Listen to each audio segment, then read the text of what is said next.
తారీఖు నాడు కోటి బ్యాంక్ స్ట్రీట్లో ఉన్నటువంటి బ్లూ మ్యాక్స్ మొబైల్స్ ఫోన్ దుకాణం ఓనర్ మోహిత్ బల్వాన్ అనే అతను తన దుకాణంలోన 55 సెల్ ఫోన్లు దొంగతనమైనవని పోలీస్ స్టేషన్ సుల్తాన్ బజార్లో కంప్లైంట్ చేశాడు. దాని మీద సుల్తాన్ బజార్ పోలీస్ స్టేషన్లో ఒక కేసు రిజిస్టర్ చేసి ఎవరు చేసిండొచ్చు అనే దాని మీద ఇన్వెస్టిగేషన్ ప్రారంభించడం జరిగింది. సుల్తాన్ బజార్ క్రైమ్ ఎస్ఐ సైదులు, తర్వాత మన డీసీపీ గారి పార్టీ ఎస్ఐ వేణుగోపాల్ 2 టీంలను సపరేట్గా వాళ్ళు కలిసి నేరస్తుని కోసం వెతకడం ప్రారంభించారు. ఈరోజు ఉదయం జుమరాత్ బజార్లోన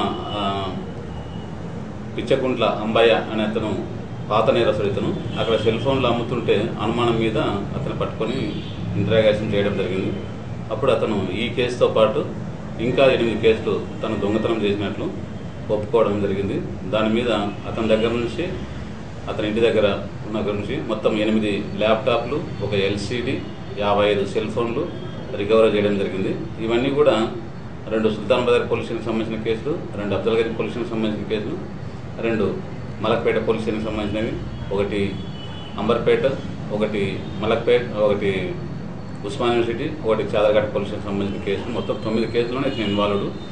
అతన్ని అరెస్ట్ చేయడం, ఇప్పుడు అవన్నీ ప్రాపర్టీ రికవర్ చేసిన తర్వాత అతన్ని అరెస్ట్ చేయడం జరిగింది. అతన్ని కోర్టులో ప్రొడ్యూస్ చేస్తాము.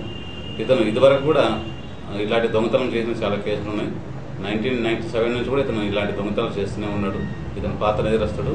ఇతని మీద ఇదివరకు జైలు శిక్ష కూడా అనిపించి వచ్చిన